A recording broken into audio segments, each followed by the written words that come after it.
not supposed to be eating, which is pretty much 90% of the American diet. You know, culture's not your friend, really.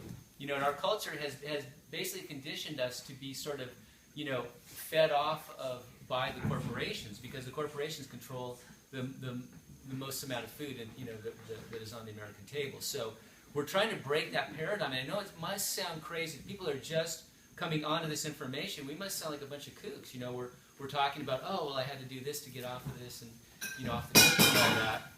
So, you know, but really, it's really simple. We just start eating the food we're supposed to eat. You know, we're fruitarians, like I said. So you can actually look that up. We're fruitarians. We're supposed to eat fruit. Genesis 1:29. Genesis 1:29. Bible. Thank you. So when we get back on to what we're supposed to be eating, the miracles happen. It just happens naturally. And, you know, if it takes you a while, that's fine. Just get on the path.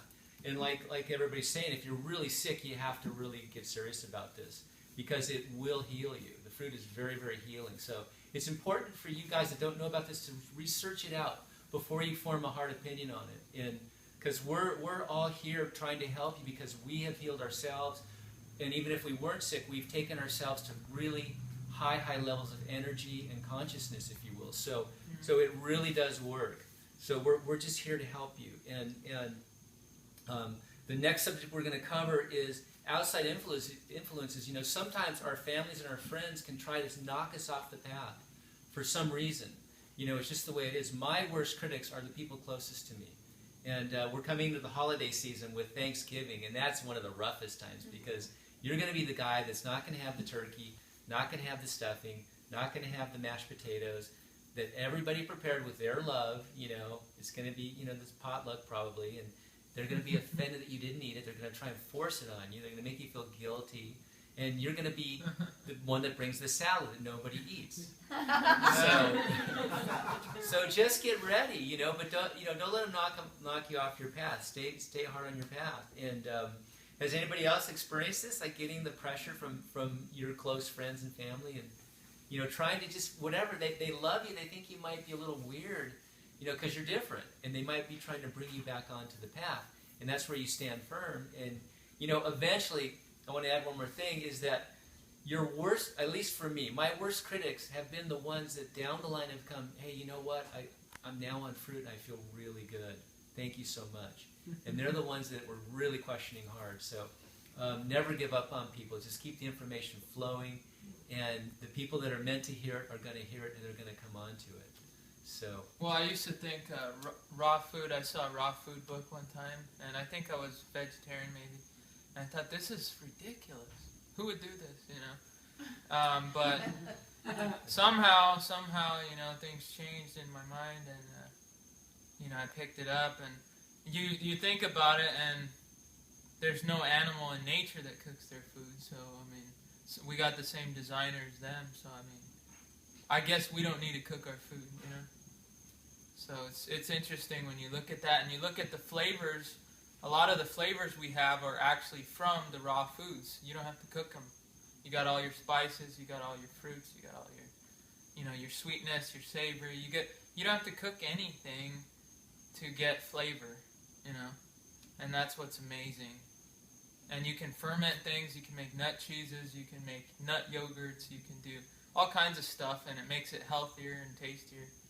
So God's not a cruel God. He gave us taste buds, but He also gave us healthy food. So. Indeed. I can speak to some of that criticism.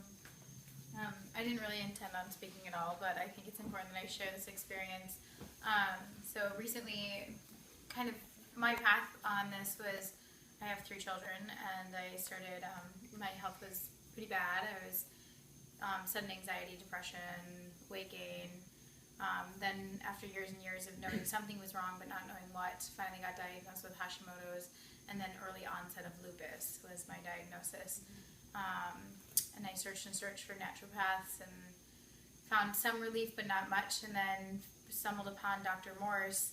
Kind of thought he was intense, and I was like, who's this guy? Like, fruits, berries, and melons. Then had a massage from a girlfriend of mine who was like, hey, have you heard of Dr. Morse? And I was like, yeah, this crazy guy, you know. That was kind of my first impression, that he was just such a passionate human. I wasn't ready to receive that. But then I put the two together and just jumped right on, and overnight I went fruitarian. I was vegan already, so my transition was much less. Threw myself straight into some serious healing crises. Yep. But I was just ready for that change. Well, I've been on this path for about 11 months now, and now I have received medical diagnosis that my autoimmune are non-existent in my blood system. I'm still working through a lot of healing, but I've received so much criticism on the way. The family, oh, you can't just eat fruit. People, you're crazy, all of a sudden not fitting in at my workplace anymore, getting a lot of criticism. And the stronger you stand, the better you are just coming from that place of self-love, because they just are not understanding you, and they're just on a different vibration, a different level of consciousness. And so the best thing you can do is love yourself and love others, which I always like to think of love as let others voluntarily evolve. So the more you can provide that for people, the more they will start, being like, hey, what is it about the fruit? So the most profound experience I had, and this is a bit personal, but my husband and I just had a miscarriage on Mother's Day this year, which was our 4th miscarriage. So it was the hardest one because I've done all this work and all this cleaning, and well, what's wrong? I thought I was ready. My kidneys are filtering. My lymph system is moving, blah, blah, blah.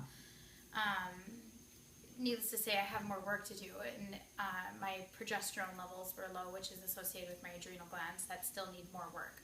So that was the actual reason of the miscarriage. So when I went and visited my doctor, she said, well, what is your diet like? And I said, well, I'm a raw vegan. And she goes, well, that's your problem right there. You can't get enough nutrients on a raw vegan diet. That's why you're miscarrying. Just so cold, and obviously this was an extremely emotional experience for me. So having said that, I was just so off-put, like, how about some consolation, console me or something, instead of just assume that because I ate raw vegan, that is why I can't carry a child. And I just looked at her and I said, that doesn't even make any sense. You're telling me that if I don't eat putrefied dead animal tissue and mucus-forming dairy, I'm not able to carry a child? Like, what are you saying to me? I said, what about the fact that we're all descendants from the tropics, and they were fruitarians and frugivores, and they lived just straight off raw fruit for thousands of years without disease? How is it possible that because I don't kill an animal and eat it, I can't get enough nutrients? And she just stared at me and said, well, we're going to check all your blood tests. So they took every blood test, and when my test results came back, was really when I felt like this is the path. I know it now, and because my iron was perfect, my calcium was perfect, my protein in my blood was perfect. Everything was at the highest level it could be of the normal range, So like I was on the healthiest side of the average American. And she said, well, you must be taking supplements. And I said, no, I just eat fruit and I take herbs. So just this massive unawareness was so overwhelming to me. And it just makes my heart hurt that people really don't know that how much you can heal your own body and how powerful it is. So I just encourage you to stay on your path, and even when you feel isolated and like you're the only one, you're the only one because you need to be the only one. Because, like Dr. Morris referenced, you are that light for others, and they will come to you, and together just keep going, and your own healing it will be teaching for everyone. So, lots of luck to you.